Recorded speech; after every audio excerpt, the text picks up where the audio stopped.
Next point from the effects of electric current. Students, heating effect of electric current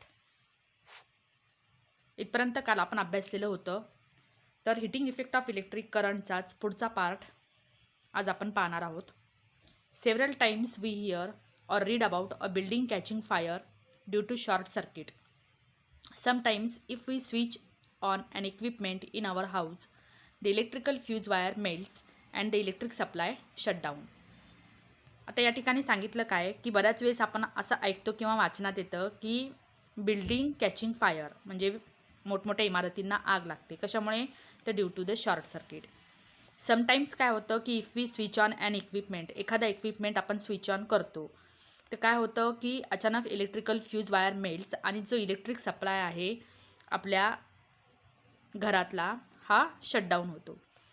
let's discuss about the causes briefly. आता हे short circuit किंवा anything related to the electricity जे accidentally happen होतं त्याच्या मागचं कारण काय आहे ब्रीफली आपण या ठिकाणी समजून घेणार आहोत. The home electrical connection consist of live, neutral and अर्थ wires. The live and neutral wires have potential difference of 220 volt. आता जे होम इलेक्ट्रिकल कनेक्शन असतात आपल्या घरगुती जे कनेक्शन आहे इलेक्ट्रिकल कनेक्शन त्यामध्ये प्रामुख्याने 3 वायर उपयोगात आणले जातात, ज्यामध्ये लाईव्ह, न्यूट्रल आणि अर्थ हे 3 वायर आहे. लाईव्ह आणि न्यूट्रलमधला जो पोटेन्शियल डिफरन्स असतो तो 220 व्होल्ट इतका असतो. The earth is connected to the ground. Earth wire जी असते ती ग्राउंडला कनेक्ट केलेली असते. Due to a fault in the equipment or if the plastic coating on the live wire and the neutral wire gives away, the two wires comes in contact with each other and a large current flows through it producing heat. See here this diagram.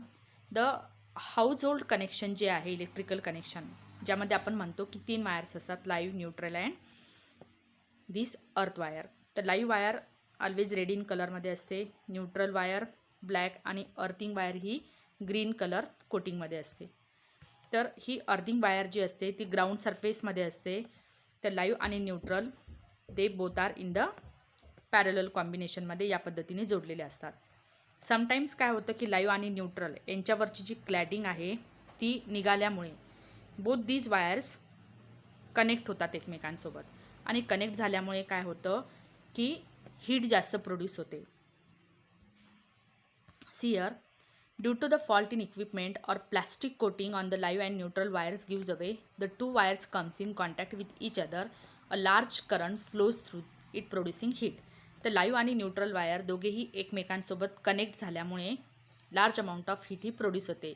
If any inflammable material such as wood, cloth और plastic etcetera exist around that place it can catch fire. मग अशा वेळेस काय होतं, जी काही heat produce झालेली असते, large amount of heat produce झालेली असते, जर एनी इन्फ्लॅमेबल मटेरियल्स म्हणजेच एखादा कोणताही ज्वलनशील पदार्थ त्याच्या आजूबाजूला पडलेला असेल, such as wood, cloth, plastic, anything, तर अशा वेळेस त्या सबस्टन्सला इट कॅचेस फायर म्हणजे तो सबस्टन्स फायर कॅच करतो. Therefore a fuse wire is used as a precautionary major. तर अशा शॉर्ट सर्किटमुळे अशा कोणत्याही पद्धतीचे गंभीर परिणाम होऊ नये यासाठी आपण फ्यूज वायर या ठिकाणी इलेक्ट्रिकल कनेक्शनमध्ये यूज केले जाते as a precautionary measure. We have learned about the fuse wire in the previous standard 9th स्टँडर्डमध्ये सुद्धा तुम्ही फ्यूज वायरबद्दल थोडक्यात माहिती घेतलेली आहे. As soon as high current flows in a circuit, the fuse wire melts and break the circuit and any mishap is avoided. तर fuse वायरचं एक वैशिष्ट्य काय आहे की फ्यूज वायरचा मेल्टिंग पॉईंट हा खूप लो असतो. त्यामुळे हाय इलेक्ट्रिक करंट जर फ्लो होत असेल तर अशा वेळेस due to high electric current या फ्यूज वायरमध्ये जी काही हीट निर्माण होते तर ह्या हीटमुळे फ्यूज वायर मेल्ट होते आणि मेल्ट झाल्यामुळे सर्किट तिथेच ब्रेक होतो आणि एनी मिशअप इज अवॉइडेड. त्यामुळे फर्दर जी काही पॉसिबिलिटी आहे कोणत्याही ॲक्सिडेंट होण्याची तर या ठिकाणी अवॉइड केली जाते. We can avoid it. Find out. Check monthly electricity bill received from the electricity distribution company limited. Observe various details and get information about them. The electricity bill specifies the uses in units. What is this unit? तर विद्यार्थ्यांना तुम्ही electrical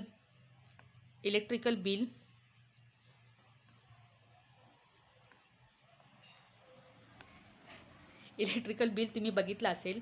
तर या electrical बिलमध्ये जे काही bill येते ते in the form of units येत असते. तर व्हॉट इज दिस युनिट म्हणजे किती अमाऊंटमध्ये इलेक्ट्रिसिटी तुमच्या घरामध्ये कंझ्युम झालेली आहे ते युनिटच्या फॉर्ममध्ये या बिलमध्ये दाखवले जाते. Wien 1 kilowatt electrical energy is use it is term as the 1 unit of energy.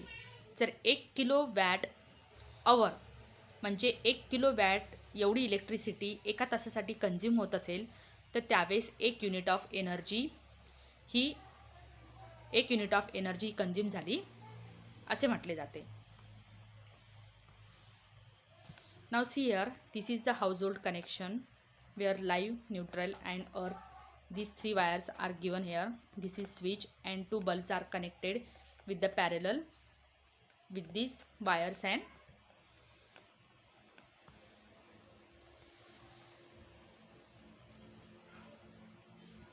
now next point, many times particularly in summer season use electrical power is used in the evenings due to the home lighting, fans, air conditioner, use of electricity in shop, etc. आता या ठिकाणी काय सांगितलं की particularly समर सीझनमध्ये electric bill हे जास्त येत असतं. कशामुळे? कारण समर सीझनमध्ये काय करतोय आपण की यूज इलेक्ट्रिकल पॉवर हे कंझ्युम केलं जातं in the form of home lightning. त्याचबरोबर फॅन चालवतो आपण, air conditioner, use of electricity in shop, etcetera. So many reasons are there. As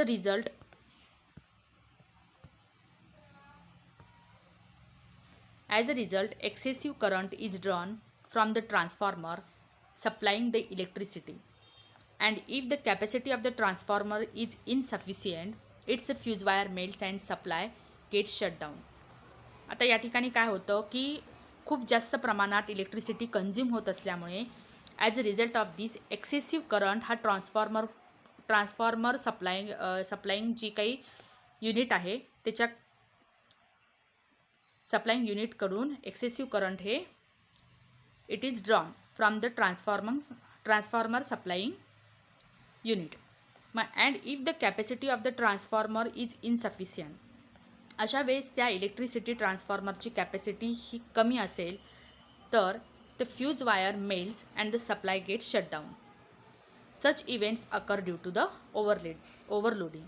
तर हे कशामुळे घडतं तर ओव्हरलोडिंगमुळे होत असते. त्यानंतर नेक्स्ट आहे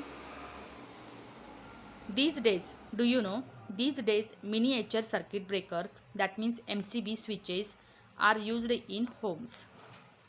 आता या ठिकाणी मिनिएचर MCB स्विचेस पिक्चरमध्ये दाखवलेलं आहे. MCB याचं लॉंग फॉर्म आहे miniature circuit breakers. These are the switches used in the homes. When the current in the circuit suddenly increases this switch opens and current stop. समजा जर सर्किटमध्ये current हा suddenly increase झाला, खूप जास्त प्रमाणात वाहू लागला, तर अशा वेळेस हा स्विच ओपन होतो आणि करंट ॲटोमॅटिकली स्टॉप होते. Different types of the MCBs are in use for the entire house. However the usual fuse wire is used. Now here this is the picture about the different types of the fuses. या ठिकाणी different types of the फ्युजेसचे pictures दिलेले आहेत and these are the MCBs. So student, we have completed the heating effect of electric current. जो राहिलेला part होता heating effect of electric current या ठिकाणी कंप्लीट झालेला आहे.